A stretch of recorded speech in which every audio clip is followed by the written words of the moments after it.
Financial Survival Network, helping you to survive and thrive in the new economy. Get our complimentary newsletter at financialsurvivalnetwork.com. This is the Financial Survival Network. This show is brought to you by Audible. They are the leading provider of spoken audio information and entertainment. You know I'm a huge Audible fan because you can listen to audiobooks whenever and wherever you want. Whether you're at the beach, the gym, or stuck in traffic, there's nothing quite like Audible. Go to audiblepodcast.com/Lutz and sign up today. You are listening to the Financial Survival Network.com. I'm Kerry Lutz on 1230 WBZT.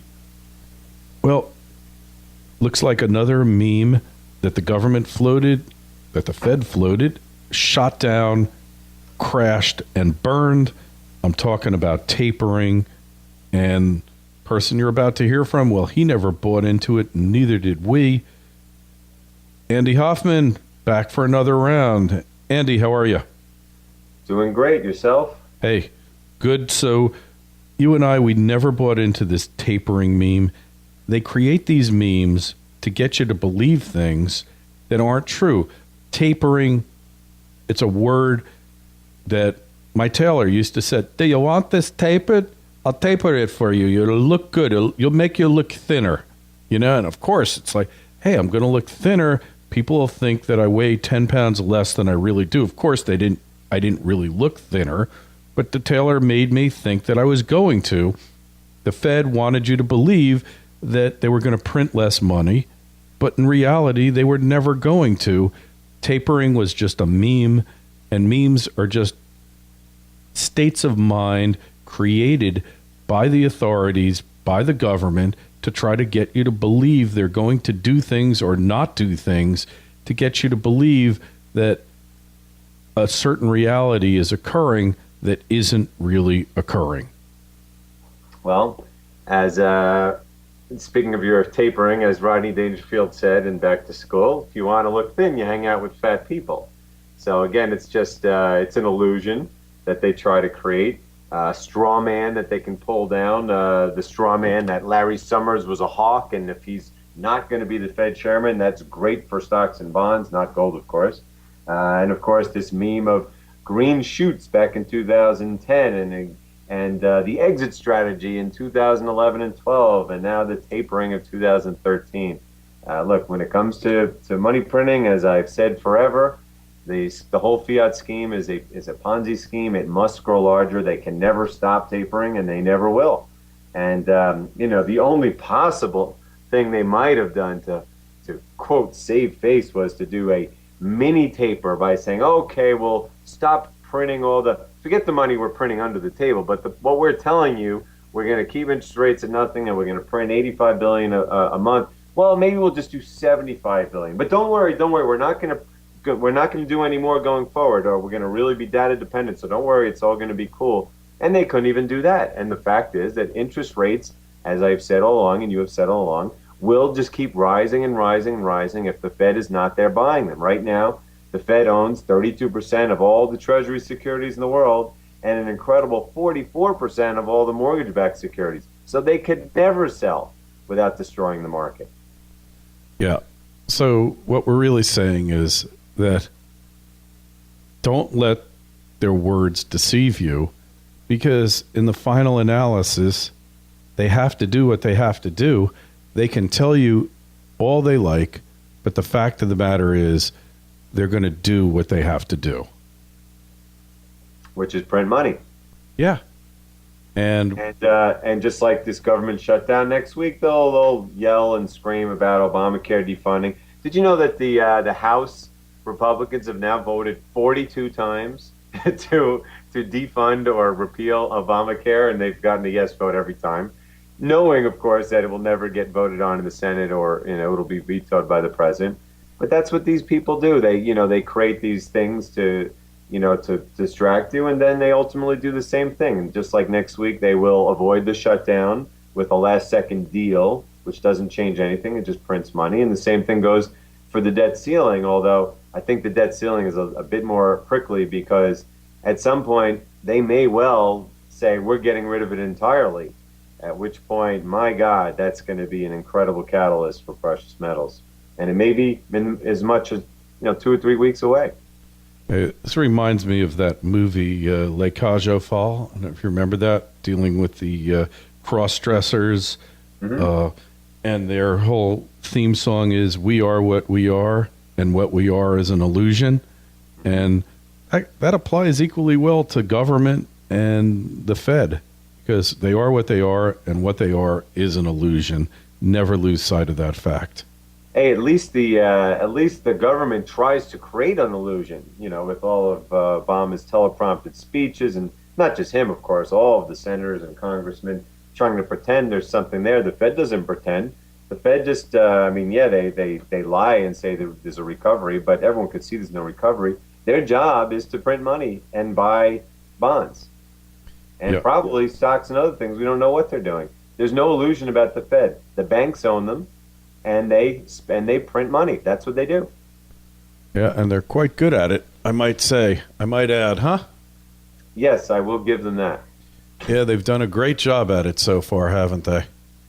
Yeah, and the sad thing is we are just getting started because, again, what I said earlier in this year when they started talking about tapering around April or February, I think it was around February with the Humphrey Hawkins speech, was that we're more likely to see QE5 by year end than we're going to see tapering. And right now, I would say that the odds are in my favor, no matter what propaganda comes out. Yep, no doubt. Although I think just like there really isn't going to be any debt limit anymore, I think that we're now in a situation where there won't be any numbers as far as QE is concerned, because we're running out of numbers for QE. Well, that's the other thing that the Fed does that's good. Remember, when you have a dumbed-down society and you have a mainstream media that will literally parrot anything that they say, you can create some great Orwellian Fed speak, or I forgot what they called it. Newspeak. Newspeak, to just change it, whether it's Operation Twist or the swap agreement that they had, that they were lending money off balance sheet to European banks.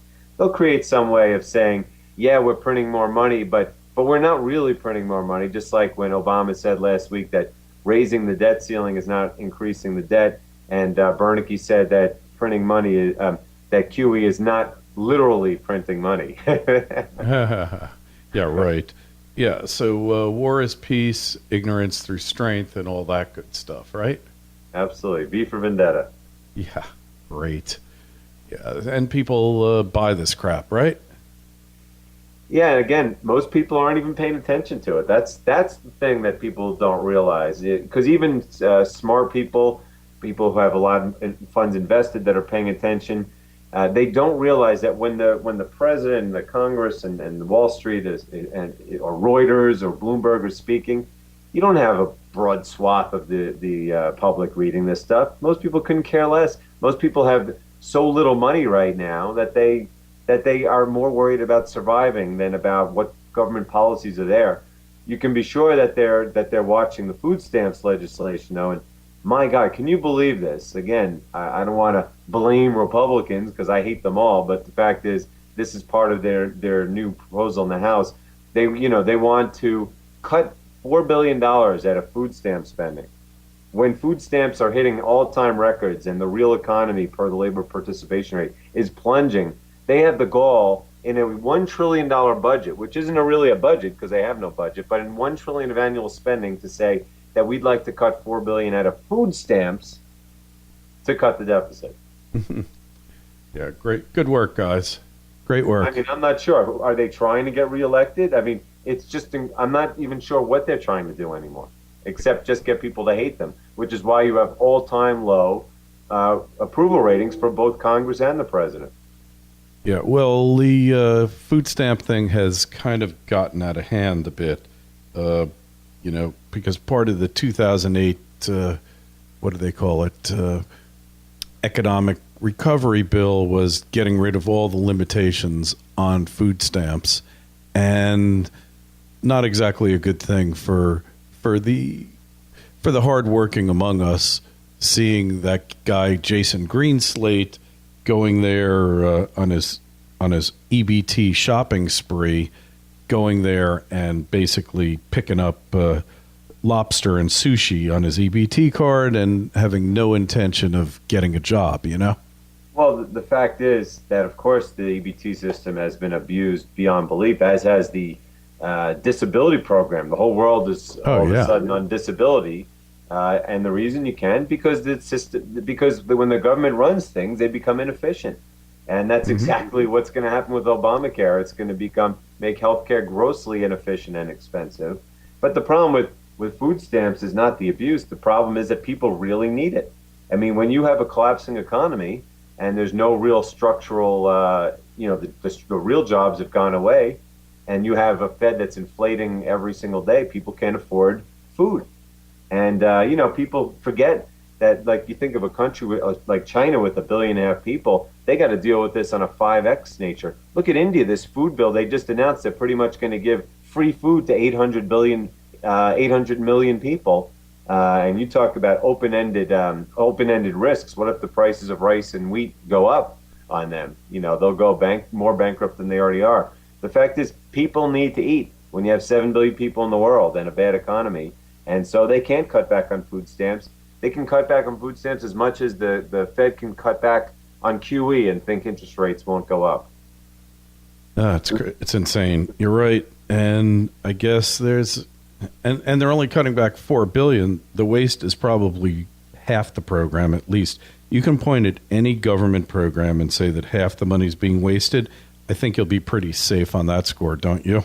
Yeah, remember before 9/11, they said how much money was just missing? Rumsfeld said $2 trillion or $3, something like that. It might have been $1 trillion of money that went into Iraq for whatever reason, and they couldn't find it. And then, of course, 9/11 literally happened the next day, and the records were in, 7 World Trade Center. But that's another story. The fact is, they lose money just as easily as they misspend it, and who knows who's taking it. Well, bookkeeping is a very imprecise art form, let's face it, right? Well, for the government, it is, that's for sure.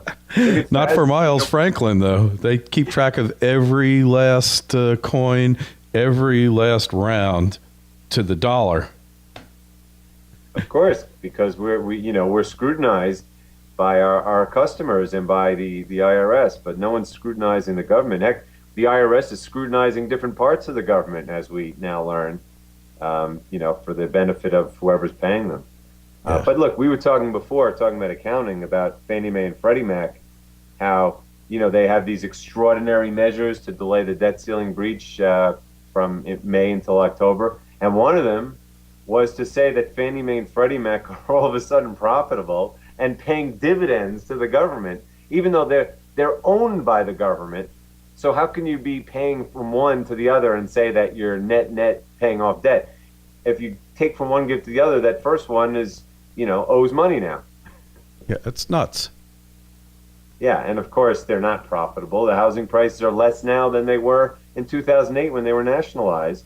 And it turns out that a government agency itself just issued a report saying, how come Fannie and Freddie are not realizing loans, that bad loans from 2004 to 2008 that they're supposed to be doing? If they were realizing those bad loans, they would have massive losses, and they ultimately are going to have to next year. But they should have by now. Of course. And we're going to talk more about that. I think that's an important point you've raised, Andy. On the Financial Survival Network, I'm Kerry Lutz. We're talking with Andy Hoffman, 1230 WBZT. I want to welcome our new sponsor, Audible. I've been listening to audiobooks from them for over 5 years now. I am a huge Audible fan. In fact, I've bought multiple platinum memberships. Platinum membership, you buy 25 audiobooks at a time. I just got done listening to the first 3 or 4 books of the Jack Reacher series, the one you probably saw, or maybe you didn't, in the theater, Tom Cruise movie. I mean, just a wonderful book, wonderful series, expertly narrated, and so many times I'm in the car, I get sick of listening to music or news or the radio. I just put my iPod on plays the book and makes that trip go by so quickly. To me, this is one of the great things of the information revolution of the internet, is that you can get over 100,000 books on your iPad or iPod or iPhone instantly. Another thing that they have is courses on Audible, the Modern Scholar series. And I've listened to lectures about World War I, Shakespeare, nanotechnology, detective novels. It's so enlightening. To me, Audible is a must-have killer app for the iPhone, the iPad, for my computer, wherever I am. I'm always downloading these books. Like I say, they're a sponsor, so check them out. They've got a free audiobook and a 30-day free trial membership. Just sign up at www.audiblepodcast.com/Lutz, Lutz. Again, audiblepodcast.com/Lutz. Sign up today. Like I say, this to me is a dream sponsor.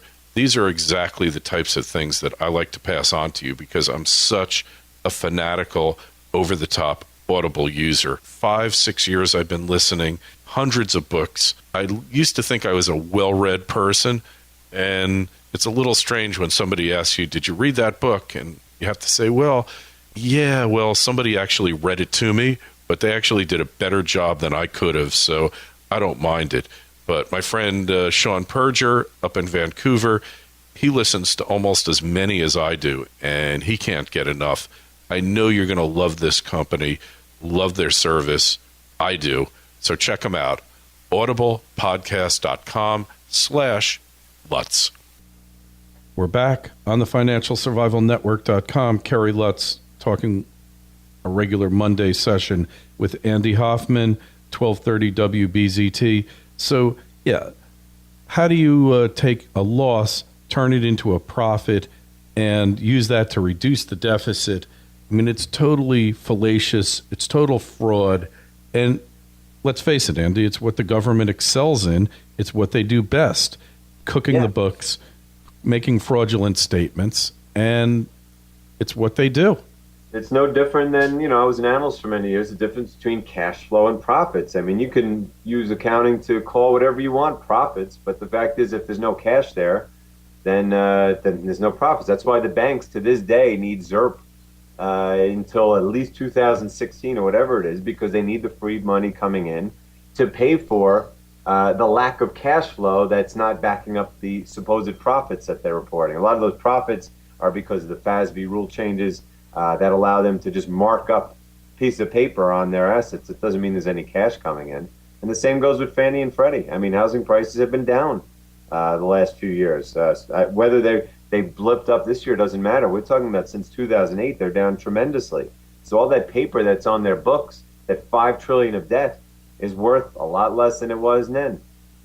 Yeah, well, somebody referred to it, and I know you and I have talked about it oftentimes, as the Federal Reserve is the largest hedge fund in the world. Yeah, and they don't get called out on their losses. Again, I keep talking about how, we're up to $2.2 trillion of Fed ownership of treasuries and $3.4 trillion if you include the mortgages, and it keeps going up and up and up. And I'm looking at that chart, which is published by the Fed, and I'm going, how could that chart be going up? Interest rates just surged so much that the Fed literally lost $300 billion on their treasury and mortgage positions in the last 2 months or so.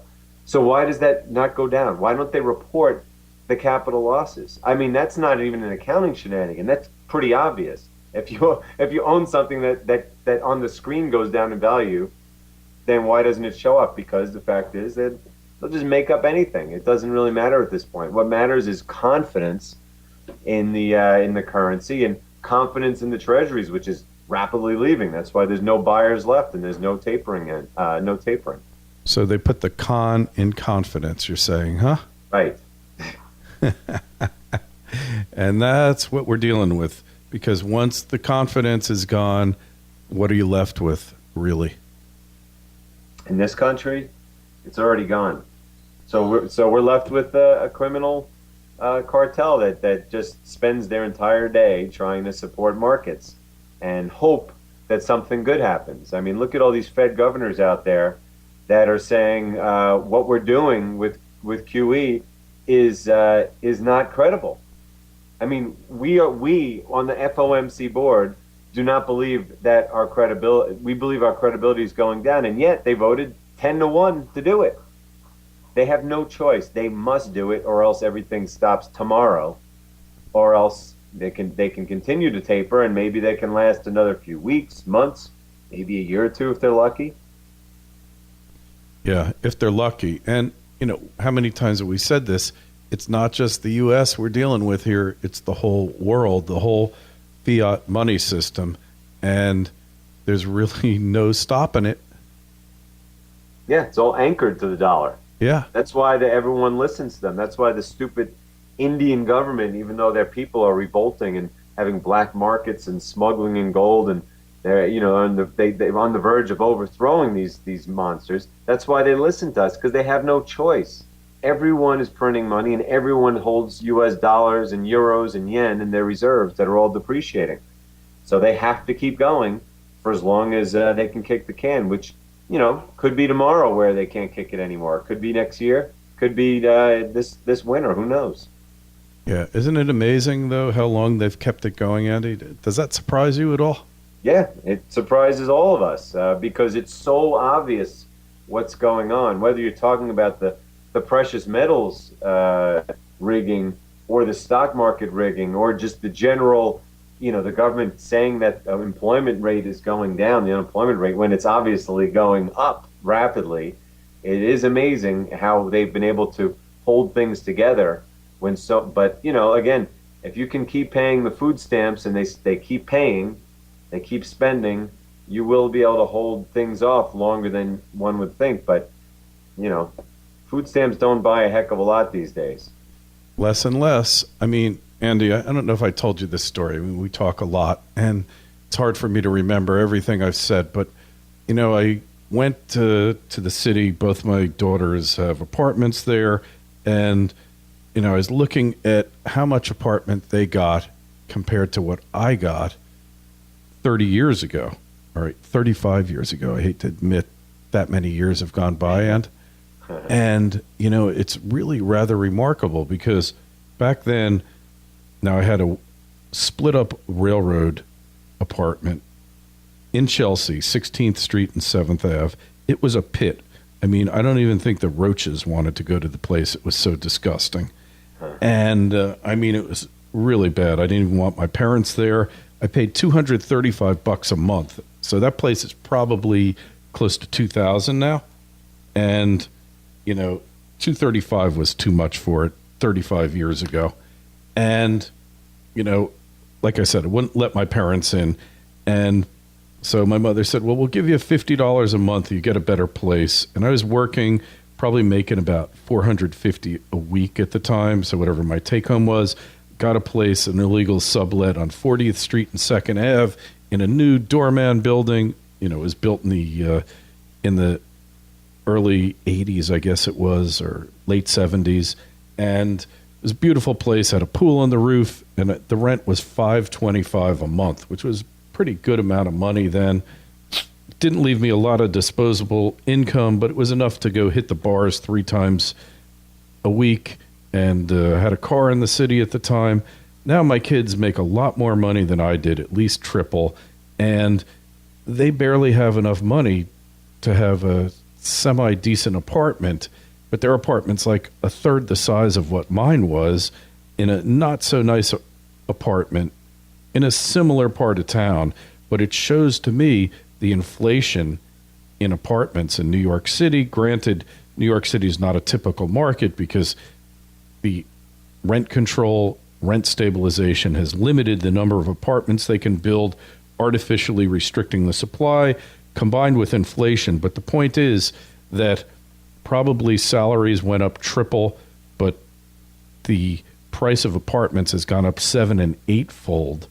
And this is a very real-life example of what happens when you mess with the fiat currency and how much you lose as a result of it. Well, even the government statistics show that real wages peaked in the 1970s, not the 80s or 90s, 2000, the 70s. We're talking about 40-something years ago. We've seen a decline. And again, this is government statistics. This is not Andy Hoffman just saying it to get you to buy gold. The government will tell you that by their real numbers, people have been losing money by working for years. That's why, heck, when I was a kid, my father worked in a library. My mother didn't work. And we had a pretty nice house in the suburbs. We went on vacations, had 2 cars. I guess we'd be considered probably in our neighborhood slightly above average. But to think of one job, and not a hugely paying job, supporting a family of 4 these days, I mean, you couldn't even pay the property taxes in New York with that kind of money. Exactly. I mean, you've pretty much nailed it. That's really the problem, is the inflation was understated at 2% a year, but the fact of the matter is the inflation's been a lot higher, and we've all been suffering, and we just don't really know it. And you've really gotten a bad deal.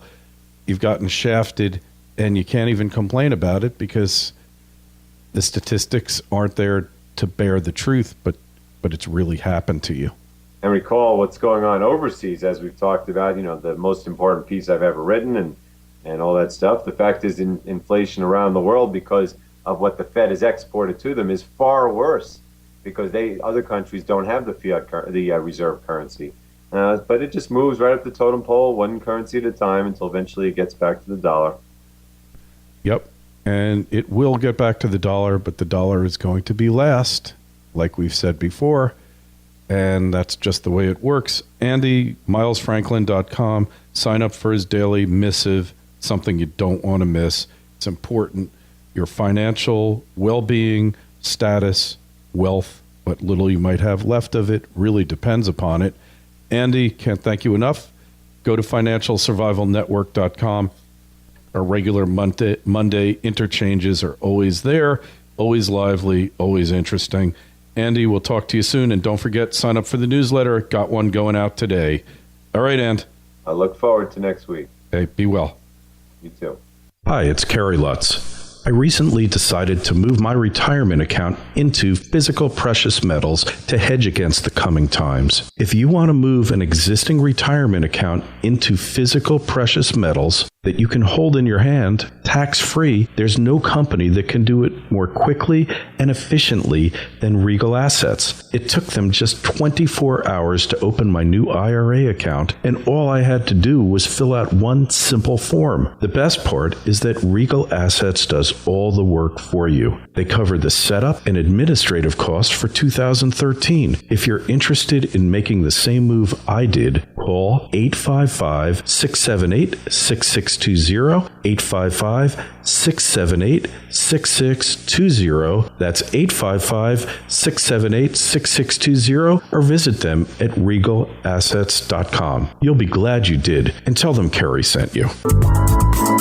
The Financial Survival Network, helping you to survive and thrive in the new economy. Get our complimentary newsletter at financialsurvivalnetwork.com. This is the Financial Survival Network.